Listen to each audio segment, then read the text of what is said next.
Hey guys, welcome back to the channel. It's Mr. Jeff, and we are about to head inside the shop/lab, checking out some holy shiitake. Hey, let's see if Will's in here and ready for us. All right, let's do this, guys. Oh shoot, pardon the dead animals. Look at that albino. All right, hey. I hear good things are going on inside the tent. Oh yeah. All right, you guys all know at home that we're more of an experimental lab tent, not a farm. So we're always trying new things, and Will got some shiitake mushrooms to show off. Let's get a little sneak peek through the window real quick, and then I want you to explain to our viewers at home how this whole shiitake adventure began. So let's get a little quick sneak peek. Here, check out this shiitake. Be prepared for lots of shitty jokes. All right, I'm gonna zoom in real quick. Oh yeah, look at those big boys in there. All right, backing out real quick. All right, so I know the story. The folks watching, they don't have a clue. So how did we get into experimenting with shiitake blocks, especially knowing that we've got shiitake growing out back? Well, there was a guy that used to live on this mountain where I live. He moved away. The legend, Dave. Dave, yep. He is the legendary Myco guy of the mountains here. Anyway. My dad bought his property, and he had a whole bunch of logs that were inoculated with shiitake, and no one was picking from them, so I just brought them all here.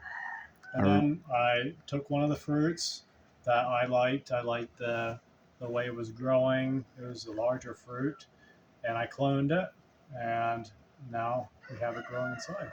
All right, that's awesome. So I've eaten those shiitake. As a matter of fact, the Howl at the Moon last October, I took some of the shiitake from the logs and prepared them for mushroom quesadillas. That's a whole nother video in the future we'll talk about. But let's go inside now. Let's see these bad boys. You guys have, if you're following this channel, you've already seen the grow tent setup video. If not, go check out the grow tent setup video. It's actually my biggest video to date. We're going to continue doing more grow videos as this channel grows too. All right. Oh my goodness. Man. Holy shiitake. Oh, yeah. All right. Oh, you can smell them too. Yeah, I'm going to have a shiitake load to put in my omelets. Very cool. Little overhead shots real quick here. Man, I noticed they're fruiting off the whole block, all around.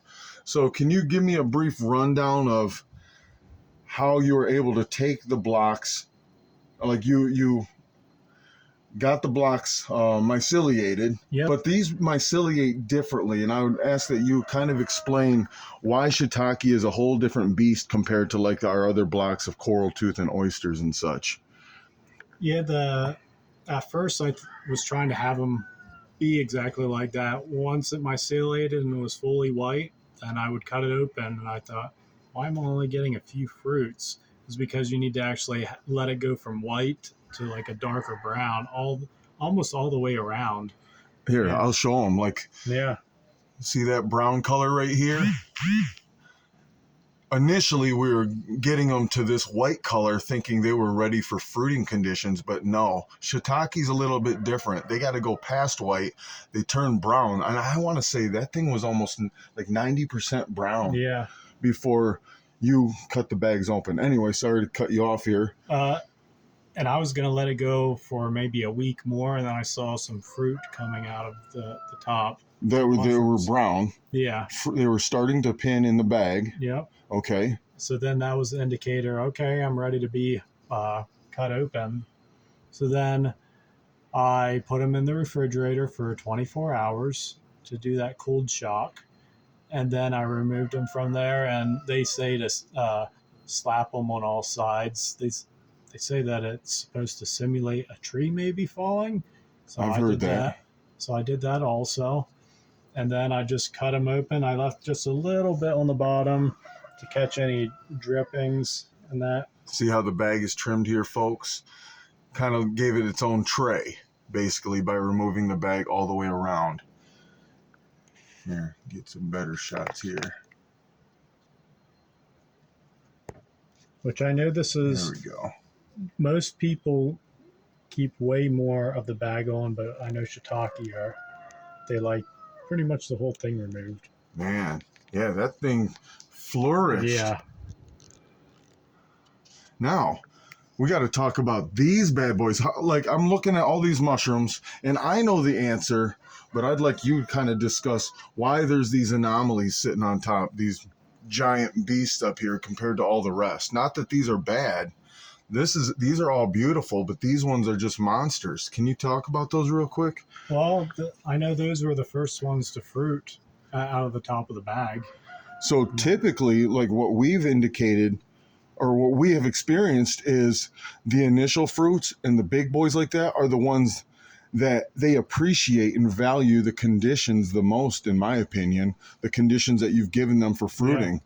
So with that as an indicator, you already told me you plan on cloning these. Yeah, these two, they were the first to fruit. They're also larger, and they obviously like this growing environment, this indoor growing environment. So then I'm going to harvest these today, eat one, and then clone. Actually, I'm going to eat both and just clone a little piece. All right. So by cloning it, it's going to allow him to keep the genetics going.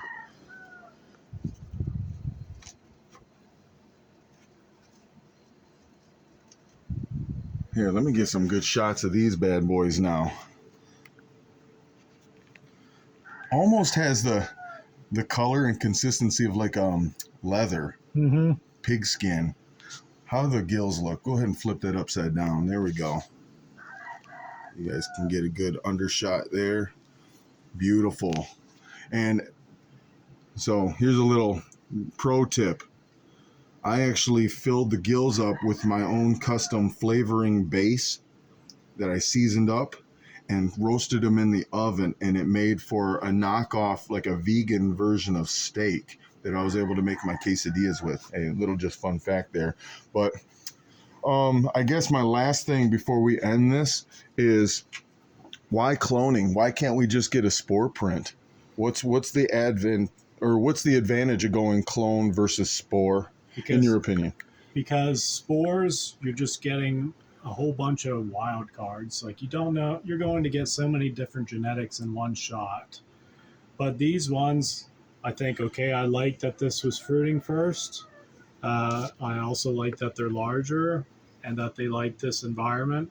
So then I'm honing in on those specifics. And then each time I clone, it will kind of hone it in to a mushroom that likes to grow in this environment and thrives the best in it. Definitely. And I guess in contrast to spores, you risk contamination going with spores more, I think, too, on the agar, on the petri dish. Anytime we've ever tried doing spores, there'd been a high chance of failure.